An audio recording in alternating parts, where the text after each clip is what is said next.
Auto insurance can all seem the same until it comes time to use it. So don't get stuck paying more for less coverage. Switch to USAA Auto Insurance and you could start saving money in no time. Get a quote today. Restrictions apply. This episode is brought to you by Walmart. Attention fashion lovers. The Walmart Style Tour is traveling across America with a mobile pop-up showcasing the latest women's fashion trends to discover, try, and love this fall. Meet one-on-one with professional stylists for personalized tips and get a personal color analysis. Plus, enjoy free giveaways like engraved lipstick and denim totes while supplies last. Visit WalmartStyleTour.com to find a tour stop near you and find all the things you love today. George Clooney and Brad Pitt's new movie Wolves is on Apple TV Plus September 27th. That's where I want you to be now. So if you want to see George Clooney and Brad Pitt, go to Apple TV Plus. You got to start the story there. Or if you want to see Brad Pitt and George Clooney, go to Apple TV Plus. I am enjoying the show. And if you want to see their new movie Wolves, you can't do it, I'm going to help you out. I can do it, so do it. Definitely go to Apple TV Plus. Admit it, it's cool. Okay, fine, it was very cool. Wolves, streaming September 27th on Apple TV Plus. Rated R. This episode is brought to you by Indeed. We're driven by the search for better, but when it comes to hiring, the best way to search for a candidate isn't to search at all. Don't search, match with Indeed. Use Indeed for scheduling, screening, and messaging so you can connect with candidates faster. Listeners of this show will get a $75 sponsored job credit to get your jobs more visibility at Indeed.com/MBO. Terms and conditions apply.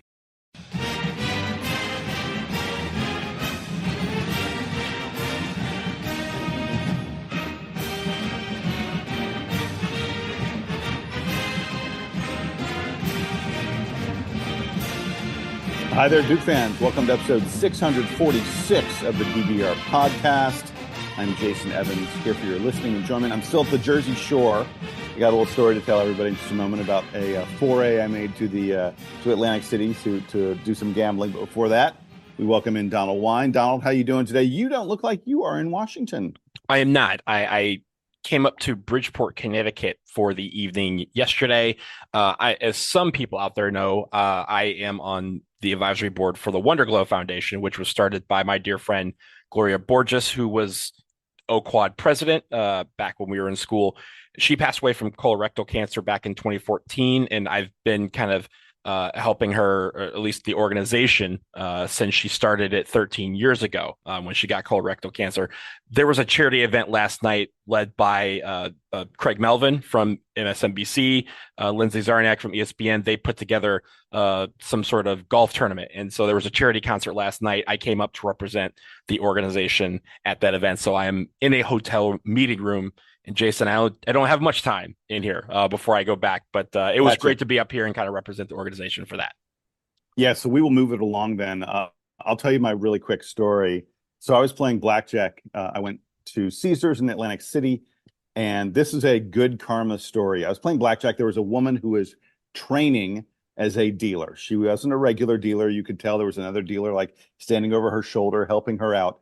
She was having trouble even counting the cards, Donald. So like, there'd be a 6 and an 8 and another 6, and she'd be like, is that 19? No, it's 20. Like she couldn't fight. Jason, I've been told that counting cards is frowned upon. In any event, I had a 20 on one hand. I had not been doing well at blackjack. It wasn't working out for me. Even though she didn't know what she was doing, this dealer was going pat. She was hitting 19s and 20s, 21s left and right. So I had a 20. I had 2 queens. She drew several cards and got to a 20, but she miscounted and thought she was only 19. And so she paid me off. I didn't ask for it. I didn't say anything. I just kind of sat there quietly. After she was done collecting all the cards, collecting all the other chips and everything like that, she realized, I think she sort of, the other dealer said to her, "What'd you have?" And she was like, "I had a night." Oh, she went, "Oh, I had a 20. Anyway, he went, "I think you shouldn't have paid that guy." And there was a look of panic on his face. And he went, "Let me go talk to the pit boss and figure out what we should do." And I said, "Don't bother. It's no big deal." I said, "She shouldn't have paid me. I wasn't going to say anything, but I'm not going to take it. I'm going to do the right thing here." And I gave them back the money. The pit boss came over at that moment and heard all of this and said to me, "You're about to go on a lucky streak, my friend." She said, "You did the right thing. that was honorable, and the cards are going to reward you. I was like, yeah, right, whatever. I was not doing well, Donald. I kid you not, Donald. Like there were a couple more bad hands. I then went on a streak. I won 20 hands in a row at blackjack. Like I've never seen something like this in my life. I'm sorry. Did you say 20? The Wi-Fi here is a little wonky. Did you say 20? It was. I mean, it may not have been. So first of all, I was playing two hands at the same time. I was playing two spots. So there were a couple where I pushed, where I won one and lost the other. But basically, I went on a winning streak. I've never had a streak like this in blackjack before. I made hundreds and hundreds of dollars, my friend. Nice. But this was karma paying me back in a very big way for doing the honorable thing. I had a very nice night at the casinos. Let's just put it that way. Jason, they say nothing great happens after midnight, and you are testament to how that can be false. Things can happen nice after hours, especially when you have good karma on your side. Good job, Jason. Thank you so much. All right. So with that story aside, let's get to our main business today, which is to talk about Duke's football game over the weekend against UConn.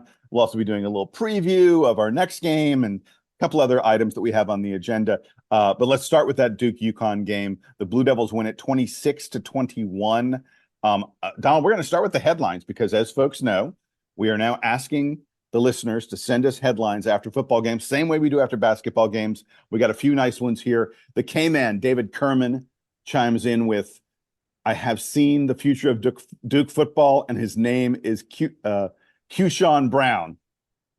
David is right about that. The Q had a big game. We'll be talking about him a little bit later. We had several headlines, Donald, about Duke scoring 26 points in this game. It was the third game in a row. All three games this year, Duke has scored 26 points. That's just a weird, funky number. I mean, it's not like we're scored 21, 28, 24. There are a lot of numbers in football that happen. It means we're well-rounded, right? We got a few touchdowns, we got a few field goals. Everybody's doing their part. Yeah, it also means like extra points aren't happening or something crazy like that. In any event, 26 points again. So Eric Savage wrote, first team to 26 wins again. And Ken Goodson noted that if Duke holds our opponents under 26, we're going to go undefeated this year. Thank you, gentlemen, for those. And lastly, John Grantland gave us, I love this one. UConn touch this. MC Murphy hammers the Huskies.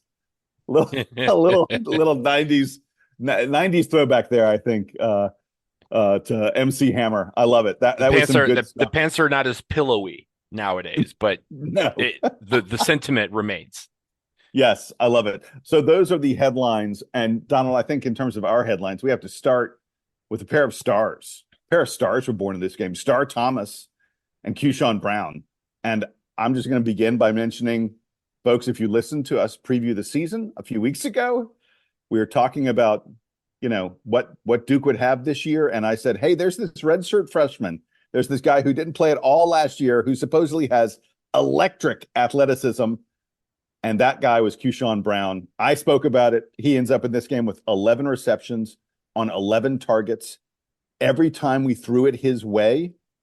Oh, am I pronouncing it wrong? It's Keyshawn. I think it's Quayshawn Brown. Quayshawn? Yeah. I'm pronouncing it. Well, I apologize, folks. Mm-hmm. In any event, every time we threw it his way, he caught it. He had the game-winning TD. He had some huge he had a third down catch that was late in the game. It was one of those catches that just wins games. Mm-hmm. Talk to me a little bit about what you saw. And Star Thomas as well, I said. 22 carries, 122 yards, also had 24 yards receiving. Those two guys were outstanding this game, weren't they? They were. And Jason, I'm going to go out on a limb here and claim that the greatest star that was born on this field was not born on this field. It was born earlier this last week. Star Thomas had a baby in the last week, so congratulations to him. But he mentioned in the post-game press conference on the field that he had been waiting. I guess the baby didn't come on time, and so the baby, he had to wait a couple extra weeks for the baby to be born, and that kind of stressed him out a little bit. And the fact that the kid was born and that he had his family there to kind of take care of things, he said his mind was still on making sure everything was okay at home. And his parents and his girlfriend, wife, fiance had said, no, just go out there and do you. And you can go ahead and focus on football for the time being. And that was all he needed to kind of open up. And so, again, I think entering this game, in the rush game, we had talked about how it hadn't come along quite as well. And then with Jaquez Moore being out this week due to the injury he sustained last week, we were itching to see if Star Thomas could handle all this load when it came to running the football. But I think, Jason, the one thing that Star Thomas was able to do was break out and get some big runs. The biggest run that we had entering week 3 was 11 yards. That's not a lot, right? I mean, you want maybe a couple of guys to move the chains and get like downfield, but we just weren't doing that. And Star Thomas was able to consistently get 6, 7, 8 yards. He broke a couple. I think his longest was 22 yards, but he was able to get past the linebackers and get into the secondary, which, as we all know, means danger for the other team. If the secondary is leading your team in tackles, that means that a lot of people got past your line of your linebackers. And so Star Thomas was able to do that. With Quayshawn Brown, as you mentioned, he became a target. And add to that Jordan Moore getting 73 yards and a touchdown, Eli Pankel getting 61 yards and a touchdown. Those 3 guys were able to really withstand some of the burden when it came to our offense, which wasn't great for a lot of the game, right? It started out great. It kind of fizzled in the middle part and let UConn get back into it. And then they were able to get it done when it counted. But those guys were able to keep moving the sticks, getting possession, grabbing footballs, and allowing for us to keep the defense off the field and give them some rest because they desperately needed it, especially in that fourth quarter. Yeah. And the fact that these guys found a way to win a game where, frankly, I mean, Duke wasn't that good. They just weren't. I mean, let's be honest. I mean, a dub is a dub, but this was not a good win. UConn is not a very good team. We talked about that in the preview. They were absolutely throttled by Maryland, and we needed a fourth quarter comeback to get past them. We were talking about good stuff, and I get it, and there are good things, but I need to focus on this for a moment, which is that our offense continues to sputter, especially in the second and third quarters of games. We could barely get first downs. The way we came out after halftime was just atrocious, both on offense and defense. Frankly, the defense wasn't very good in the third quarter either. It's great that this team appears to be a fourth quarter team that plays really well when the pressure's on in the fourth quarter, but it'd be nice against a team the caliber of UConn if we maybe did a better job before then. And there was a point that you can kind of pinpoint as to say, here's where the offense started really just went out of sorts. And it was that wild pick 6 that UConn had, where one guy batted the ball and they kind of batted and landed in the arms of another defender, and the guy took it to the house. That's something that, I mean, those sort of plays don't really happen. And it really shook our team up, especially on offense. And it felt like the offense didn't want to make a mistake again, even though that was kind of a fluke interception. But it just felt like they were out of sorts for, 2 to 3, drives, really. But honestly, the rest of the second quarter leading to halftime, we were still up 17-7, and we still felt like we had a chance. We had the ball entering the third quarter. And in the third quarter, we just didn't do anything. And that's where really, I mean, UConn was able to storm back. They got 2 touchdowns. They were able to take the lead. And thankfully, we were starting to drive towards the end of that third quarter, and we were able to score early into the fourth quarter and kind of take it from there. But, I mean, you don't want to have to come from behind against teams like this. I mean, look, the interception, the pick 6, which is a deflected pass and just, it's a fluke play.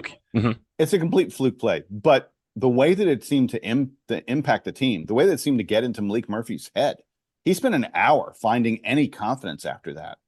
Was just it's frustrating. And I want to add something else. I'm frustrated at the play calling by Duke. I know we want to go downfield with Malik Murphy, and he's got a great big arm, and we're going to hit on some of those shots. But it felt like we did it a lot on like third and short. We did it in situations where it's just a really low percentage play, and why not maybe take a chance on a higher percentage chance to get a first down and get some more plays in. Duke was just 6 of 18 on third down in this game. That's really bad. We have one of the worst third down conversion percentages of anyone in the ACC. I haven't looked at the stats, but it's possible it was second worst entering last night, or entering Saturday night. So it wasn't good before then, and it definitely wasn't good on Saturday. Yeah, exactly. I mean, we may have the worst now at this point. And my concern is how this team will do in ACC play. I know we've got one more non-conference game, but I mean, frankly, we haven't played teams the caliber Northwestern. Yeah, I guess Northwestern's a Northwestern is comparable with us, right? I mean, they were right in Sagarin ratings. They're right next to us. Yeah, but I mean, like, frankly, that if we played against UConn if we played against any other ACC team the way we played against UConn, I don't think it's a victory. And speaking of that play calling, our running game, our rushing game is very vanilla. We basically just run between the tackles all the time. We don't try and stretch the field, don't try and get outside. I know that really isn't Star Thomas's game. He's not a blazing fast guy, but we've got to figure out a way to make things a little more varied there. Our QB is zero threat to run the ball. I don't blame Malik. Malik Murphy is what he is. He is not a rushing quarterback. It isn't his style, but it does put us at a disadvantage in the run game from other teams who have a threat to run at quarterback and where the defense needs to account for that. And when you combine the fact that our QB doesn't run with a very vanilla between the tackles, grinded out running game, we are not a team that is able to control the game on the ground at all. If it's 3rd and 2, 3rd and 3, Duke's going to pass the ball because we aren't confident that we can get it with the run. And I just feel like if that doesn't change, it's going to come back and haunt us in games. I'm sure of it. I think a couple of things that to add to what you just said, I think going back to the deep threat ball. And yeah, that's something that you can break out from time to time, and it can be effective if you get it. We had a lot of balls on Saturday night, just like in the first 2 games, that hit players' hands. So they're right there. And it's not like he's overthrown them by 30 yards. He's getting it right to him. It's just that they're not coming down with the ball. And again, low percentage play. But I think the problem is, like you mentioned, we're doing it on 3rd and short, 3rd and long, where we don't have a chance to recover from that. If you do it on 1st and 10, great. You miss it, okay, you still got 2 more plays to really get 10 yards down the field. And the one thing that we didn't do the other day is something that we did against Northwestern a lot, which proved to be successful, is the quick slants. Those slants just to get 6-7 yards and to give you enough breathing room to kind of open up the playbook a little bit more. We had to play conservative because the first 2 downs were conservative as far as play calling. We got, as you mentioned, the vanilla runs up, right in the middle where they're like, oh yeah, we can see that coming. And then you see the deep ball on 3rd down. You're like, okay, so now you have to really pull something out of your hat on 2nd down and long, where they already know that they're backing up because they know you got to get 10 yards. So those little things are, again, things that they can work out. But you're right. I think as we move forward, we're going to Middle Tennessee next weekend, and that has to be a win game because, again, you have UNC in homecoming a week after that. UNC is not going to let you do what we did against UConn and walk away with a victory. So we have to figure out a way to get that timing down, and also just the play calling, scripting better plays and making it where a defense has to be on their toes. Getting the ball to Jordan Moore and Eli Pankel on the run are things that I'd love to see this week. It's somehow figuring out how to do a wide receiver sweep just to give them something. And even Jason, doing a QB draw just to make it where they have to play token defense and say, hey, just get them thinking about the fact that, yes, Malik Murphy can get 6 yards or 7 yards on a play on the ground. And that way I still have to kind of maintain my position, and that opens up more holes for him to throw. Yeah, look, we talked about some places where Duke is struggling here. I do want to shout out again the defense. I thought they were very, very good in this game. The D remains the standout unit here for the Blue Devils. That and special teams. Mm-hmm. Did a nice job. We talked a little bit, we struggled on special teams a bit against Northwestern. Not at all. Special teams were outstanding in this game. But I want to talk about the defense very quickly. Shout out a couple guys. Safety Jalen Stinson and quarterback Joshua Pickett were really outstanding in this game. UConn's Skylar Bell, their wide receiver, we talked about him in the preview. Mm-hmm. Came in averaging like close to 35 yards per catch in the season. He only gets 58 total yards in this game on 7 receptions. Like, he's like less than 8 yards per reception. And that is because Joshua Pickett was breaking up balls and was on him all game long. And Jalen Stinson not only leads Duke in tackles, but broke up a pair of passes himself. The Duke secondary only allowed 135 yards passing, an average of 4.4 yards per pass. And it wasn't like UConn came in with, that quarterback Evers. It wasn't like he was a guy who doesn't like to throw the ball. Mm-hmm. They threw the ball plenty of times. They only got 4.4 yards per pass. That is outstanding. So I just think that the secondary especially really, really played a nice game for Duke in this game. We only had 1 sack I thought we'd probably get to them a little more than that. Quinn Evers, their quarterback, is a guy who moves around pretty well in the pocket.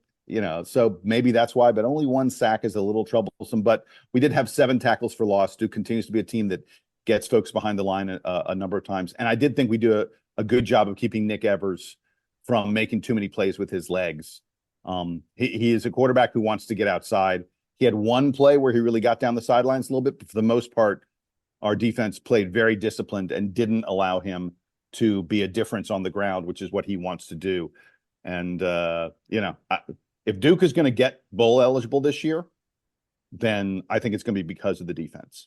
Look, they also had an interception. They also had a fumble recovery. So they were doing their job to keep us in this game and give us a chance to come from behind in the fourth quarter and win. You mentioned special teams. I want to shout out Todd Polino because Todd Polino came to play on Saturday. I know he only had 2 field goals, but they were from 53 and 47, and both of them had juice. And that's what you want. You have when you have that again in your arsenal, you're able to do a lot of things and again make the defense have to think. And then finally, Cade Reynoldsson, I need to shout him out as well. We saw a lot of him on Saturday.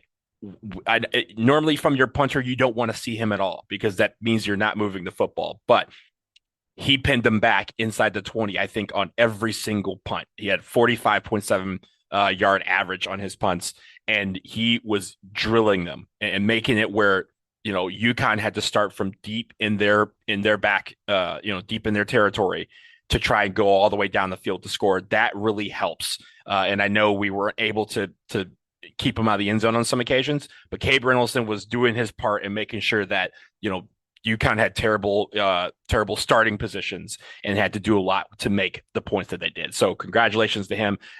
Not a perfect game, Jason, but 3-0 is 3-0. We'll take it. There's still a lot to improve on in the season. There's still a lot of work to do. And Middle Tennessee is not going to let us just waltz into Murfreesboro and get a victory on them without, lying down. So I'm really looking forward to this weekend and seeing how we improve and respond to some of the performances that we had on Saturday. Yeah, and you mentioned Middle Tennessee. Let's quickly get to a preview of that game coming up at 4 p.m. Eastern time on Saturday.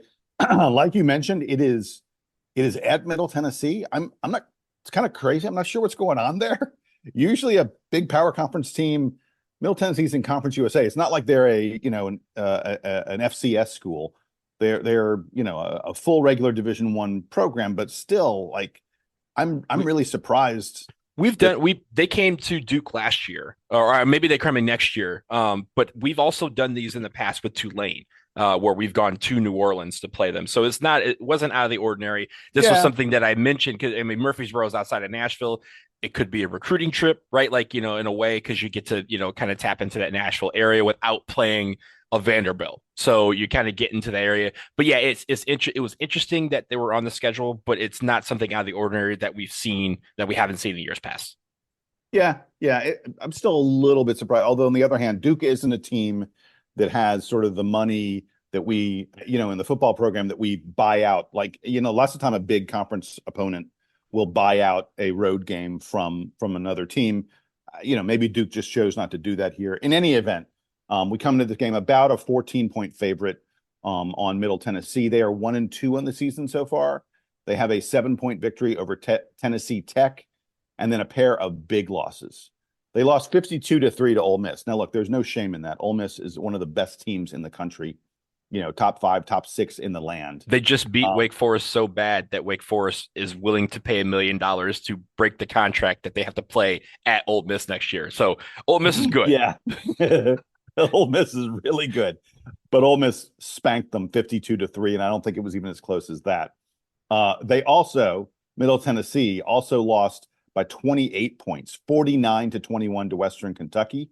Western Kentucky, not a power conference school. So look, this is, as I mentioned, this is not an FCS school, but it's one of the worst FBS, one of the worst football bowl subdivision teams in the country. In fact, according to Jeff Sagarin's rankings, there are only 5 worse, traditional Division 1A teams in all of college football. Only 5 worse teams than Middle Tennessee. Let me tell you a little bit about them very quickly. Their quarterback is a guy named Nicholas Vadiato. He is super experienced in his 4th year. has more than 700 career passes under his belt, and he is super accurate. Throughout his career, everywhere he's gone, he's like, he completes like 2 out of every 3 passes, 67% completion percentage every season, every year, no matter what he does. Last season, he had 23 touchdown passes and 13 interceptions. This year, he has 4 TDs and 3 interceptions. He, by the way, is not much of a running quarterback. Duke has faced running quarterbacks pretty consistently this year. This guy is not someone who you would expect to get outside and rush with the ball very much. Speaking of that, Middle Tennessee is not a good rushing team. They only have I was going to point that out. Yeah. Yeah. Only 204 yards rushing on the season through 3 games, like 65 yards rushing per game. That is really bad. They only average 2.5 yards per rush this season. I strongly suspect that they will have trouble getting a run game going against Duke because Duke's front line seems to be pretty good at bottling that up. The receiver, the best guy you need to look for when they pass it, is a dude named Amari Kelly. He came over to Middle Tennessee this year after spending 2 years at Auburn, where he basically never got off the bench. Only occasionally was deep on the bench for Auburn. So he has transferred down to Middle Tennessee. He's averaging about 5 receptions per game, better than 20 yards per catch. He has 3 of their 4 touchdowns on the year. And then one other guy I want to mention, keep an eye on their tight end. They've got a guy named Holden Willis, who some people say is the best tight end in all of Conference USA. Last year, he had 46 receptions. That's a big number for a tight end in college football. He already has 12 receptions on this year. Duke's linebackers will need to account for Holden Willis. And then I wanted to say just very, very quickly that Middle Tennessee has a brand new head coach. Derek Mason came over to them from Vandy, and he is known as a defensive dude. And his focus thus far has been on improving the defense. It's not working, at least not yet. Middle Tennessee is giving up more than 150 yards on the ground and 384 yards through the air every game. I wanted to say it again. They are averaging giving up almost 400 yards through the air each game. Wow. It's a big number, and opponents are scoring an average of 42 points per game on this Middle Tennessee team. And the last thing, Donald, I saw an amazing stat. So the red zone numbers for Middle Tennessee are striking. They've been in the red zone 10 times this year. They only have 4 touchdowns in 10 red zone trips. It's not very good. And only 2 field goals. They have 4 times they went to the red zone, didn't get a single point. Their opponents, get this, they've been in the red zone 17 times, 16 scores and 17 times in the red zone for their opponents, including 14 touchdowns. You get inside the 20 on Middle Tennessee, you're putting it in the end zone. That is a big stat that Middle Tennessee really, really struggles at. Duke needs to take advantage. Like I said, we're a 14-point favorite. I will be disappointed if Duke does not cover. Our offense has got to figure something out. Our defense should not have much trouble with these guys. Even though it's on the road, I think 14 points, Duke should do better than that if this Duke team is going to be good enough to be a bowl team. One note on the special teams, you mentioned their field goals. They have 2 field goals this year, and their longest one is 33 yards, which means they're only kicking it if they get to 4th and goal or whatever and decide to, they're not going to punch it in. These guys have not been great on offense. And on defense, they have 16 tackles for loss in the season. Jason, if you recall, in week 1, Duke had 16 tackles for loss in that game alone. So this is to put that into perspective. This team has been struggling all year. And I know we've just covered the fact that they've been struggling, but we have been struggling as well, despite the fact that we're 3-0. We need to control this game from the skill positions to the, both sets of the lines. And I think, as you mentioned, it starts with the offense playing consistently, getting the ball downfield, moving the chains, getting, 3rd down conversions, and converting every single time in the red zone. You mentioned that stat. That's a striking stat. That means every single time we get in the red zone, we should walk away with points, and usually not of the 3 variety. We're talking the 6+1 variety. And I think also on defense, the one thing that's a note of concern, you mentioned some of their wide receivers and the tight end that can get downfield. Amari Kelly has a long this year, 71 yards.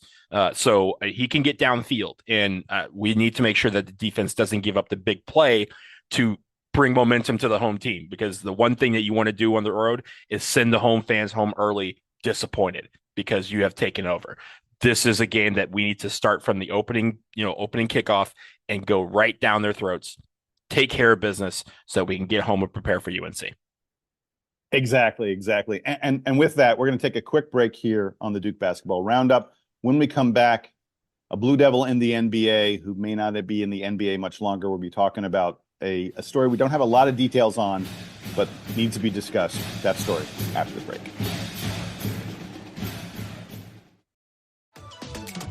This episode is brought to you by Walmart. Attention fashion lovers. The Walmart Style Tour is traveling across America with a mobile pop-up showcasing the latest women's fashion trends to discover, try, and love this fall. Meet one-on-one with professional stylists for personalized tips and get a personal color analysis. Plus, enjoy free giveaways like engraved lipstick and denim totes while supplies last. Visit walmartstyletour.com to find a tour stop near you and find all the things you love today. This episode is brought to you by Indeed. We're driven by the search for better, but when it comes to hiring, the best way to search for a candidate isn't to search at all. Don't search, match with Indeed. Use Indeed for scheduling, screening, and messaging so you can connect with candidates faster. Listeners of this show will get a $75 sponsored job credit to get your jobs more visibility at Indeed.com/MBO. Terms and conditions apply. This episode is brought to you by Pillsbury Toaster Strudel. Make every morning a memory with Toaster Strudel, a fun, convenient, and sweet part of breakfast. Made with sweet filling, creamy icing, and flaky crust, and prepared in minutes in the toaster, oven, or an air fryer. They're the perfect answer to your on-the-go breakfast needs. Mornings are better together with Toaster Strudel. Pick up Toaster Strudel on your next shopping trip.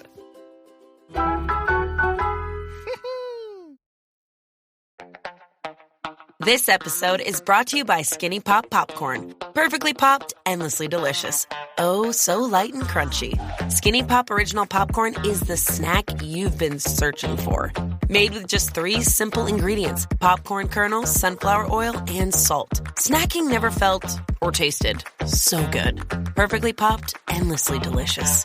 Give yourself permission to snack and pick up Skinny Pop Original Popcorn today.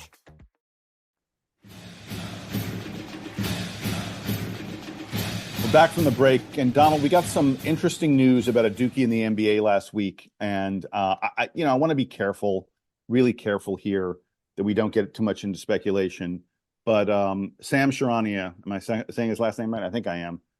Sham Charania, from Stadium. Yeah. So he reported that the Houston Rockets and AJ Griffin are discussing whether or not AJ Griffin's going to continue to be in the NBA. AJ, of course, has been in the league for 2 years, both of them with the Atlanta Hawks. He kind of took a break he had a good rookie season. He really seemed like, he seemed like a dude who had a nice future in the league after his rookie year. But then he fell off in his playing time a lot last year with the Hawks. And at one point took, like, I think they said sort of like a mental health break. He just took a break from the team. They didn't get into a lot of what was going on with him, but his role was greatly reduced. And as I said, he sort of stepped aside a little bit for a time. In the offseason, the Hawks traded him to the Rockets, and now it appears he's had conversation with the Rockets, and maybe he's just going to leave the league altogether. There's been, some talk that this, maybe he just doesn't have the desire, that it takes a lot out of you to be in the NBA, to be a professional athlete. And that some people, they just don't have it in them to do that. And there's nothing wrong with that if that's the case. What's your take on what's going on here with AJ?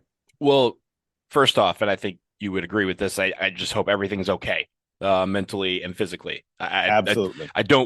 We don't know the specifics of anything, and part of what we're going to discuss is a little speculative. But at the end of the day, mentally, physically, I just hope he's okay, and whether that's playing basketball or not playing basketball, that's first and foremost. But I will say, Jason, the one thing that last year brought him, you mentioned some of the mental health breaks that he took. There's also the fact that he was in the NBA where his dad was the head coach of the Milwaukee Bucks and then got fired midway through the season, and kind of learned, in another way that the business is cutthroat. And they were leading the Eastern Conference, and his dad got fired for Doc Rivers, and that's something that I'm sure has added to all the stress that is life in the NBA. But I think the one thing about it, which makes it difficult for him, and at least for us, is that we always remember him playing with a smile on his face and playing like the game was fun.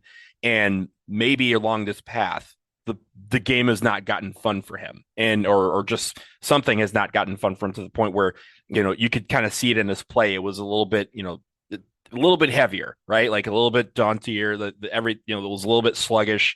And I just hope whatever he decides to do, if he plays, we certainly wish him the best and hope that he continues to thrive in the NBA. If he decides to take a step back, I hope he does it with the same approach that he brought to the basketball court, where he finds his happiness and he uses that to his advantage, because that's a lot of how he got here. The fact that he could hit a three that looks so perfect, and then at the next juncture, dunk over somebody and take the life out of them, right? That sort of play where he played like it was I may not be able to play this game tomorrow, so why don't I take advantage of it right now? Whatever he's doing, I hope he is able to at least find the happiness. I hope he's okay. And if it is the fact that he is going to step back from basketball for a while, we hope that he decides to, pursue a path that's going to make him happier and make him as successful as he possibly can be. Of course, we know he's part of the brotherhood. They will be there to support him. And we as fans should, A, give him the privacy, and B, be there to support him in whatever decision he decides to make. Yeah, and look, it may be that taking some time away will teach him that he does love basketball, or it'll certainly allow him to find whatever his passion is going to be for the rest of his career, because he is a very young man, probably 21, 22. I haven't looked to see exactly, but he has a very, very long career ahead of him doing whatever it is will give him passion. And we just need to, support him and wish him the best in whatever it is that may be. A good guy who gave us a really nice season and a lot of good memories. And look, frankly, he has earned a pretty good chunk of change in his first 2 years in the NBA. As a mid first round draft pick, he's done pretty well in his 2 years. I'm not going to say it's enough money for him to retire, but it's enough money to perhaps set him up if he wants to try a business, some other kind of business, whatever else it may be. So we're hoping for the best for AJ. Donald, last thing we have here before we go is a sad note, completely unrelated to Duke athletics. Over the weekend, Duke marked the passing of Dean Gerald Wilson, who had been with the school forever. I'm just going to say forever. Actually, he arrived in the Duke community as a student in 1958. Got his degree from the Divinity School. He later got a master's from Duke, and then got his doctorate from UNC, and then was a professor at Duke from like the early 1970s until 2021. I took classes from Dean Wilson. He was my advisor my first couple of years at Duke, and there was a history class that he taught. I took both of them. There was 1700s to the 1850s, and then 1850s to present was the history class that he taught. And the way he taught this class was, we would come in every time. There would be a short assigned reading that you'd done beforehand about a specific historical event, and he would present a question to the class. Like, was the Civil War inevitable, or something like that, or how would something have been different if someone had done something different? And then he would go, okay, let's have a debate.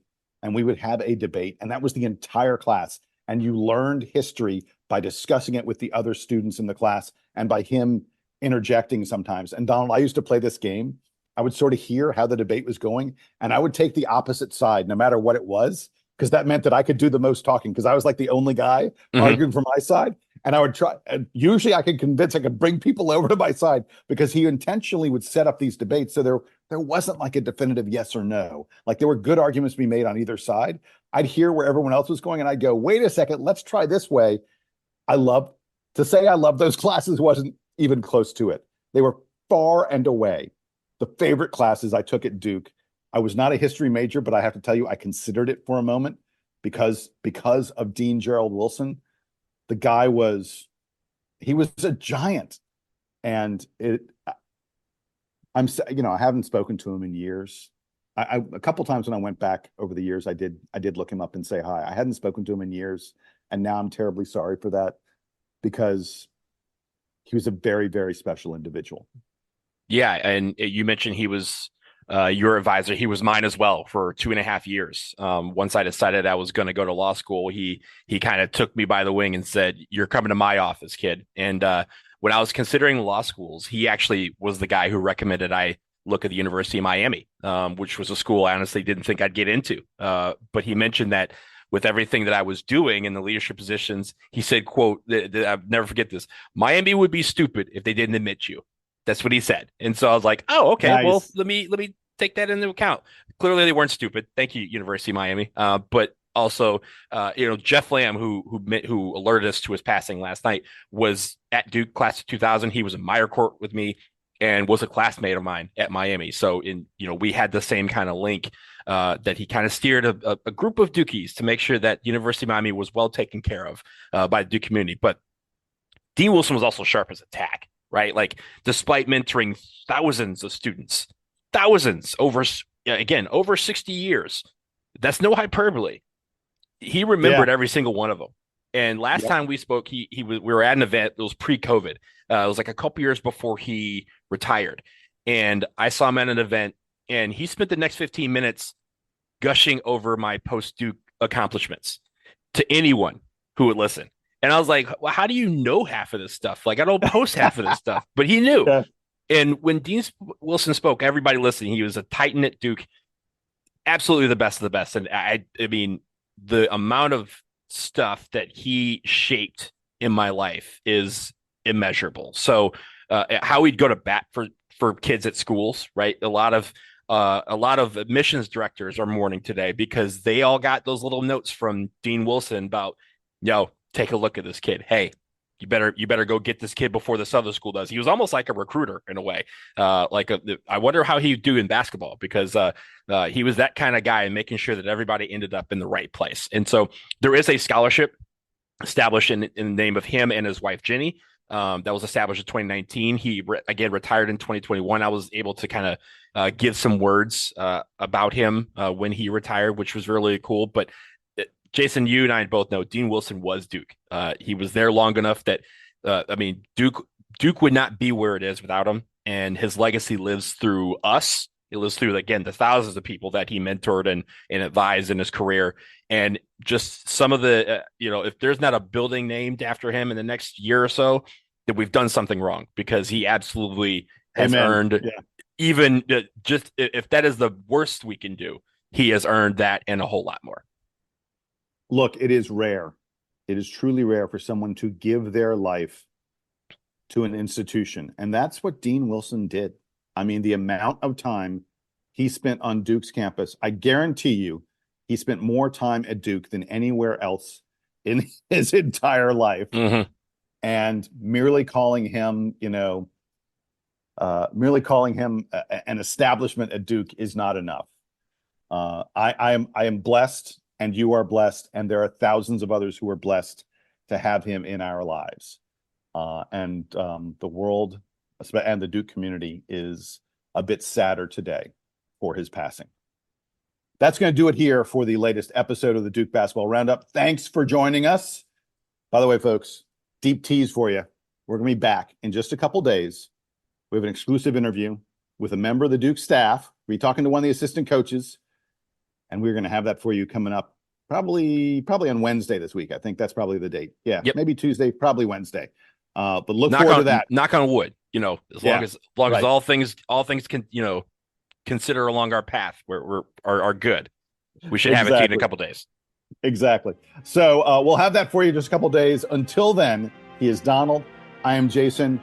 We give our salute to Dean Gerald Wilson as the Duke Band plays us out and takes us home.